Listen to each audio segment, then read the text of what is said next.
আসসালামু আলাইকুম। আশা করি সবাই ভালো আছেন। আজ আপনাদেরকে আমি বেলে নেওয়ার ঝামেলা ছাড়াই সহজ পদ্ধতিতে খুব অল্প সময়ে রুটি তৈরি করে দেখাবো।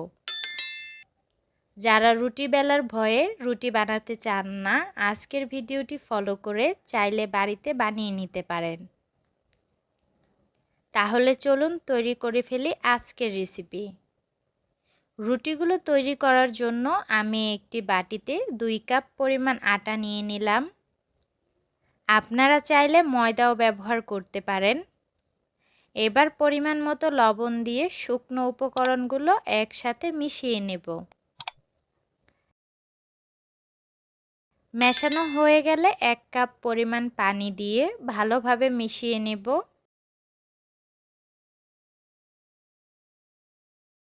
এতে করে পাতলা হয়ে যাওয়ার সম্ভাবনা থাকে, তাই অল্প অল্প করে বারে বারে পানি দিয়ে দিব আর মিক্স করে নিব।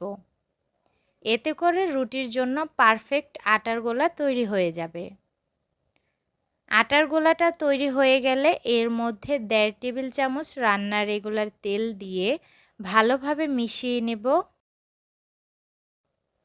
আর এই তেলটা ব্যবহার করার ফলে রুটিগুলো ভাজার সময় অনেক ফুলকো হবে। রুটি বানানোর জন্য আটার গোলাটা তৈরি হয়ে গেছে। এবার রুটিগুলো ভাজার জন্য একটি প্যান গরম করে নিব।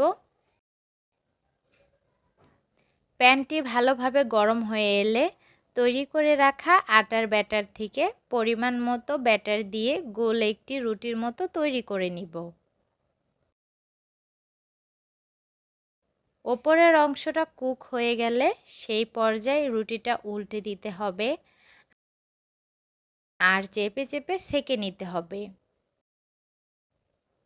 এতে করে দেখবেন এক পর্যায়ে রুটিগুলো ফুলে উঠবে আর রুটিটা এত পরিমাণ ফুলকো হবে যে আপনারা বুঝতেই পারবেন না এইগুলো বেলা ছাড়া রুটি।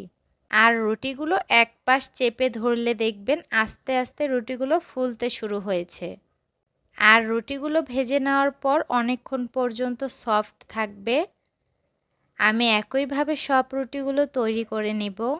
দেখলেন তো কত সহজে বেলে নেওয়ার ঝামেলা ছাড়াই ফুলকো নরম নরম আটা রুটি তৈরি করে নিলাম।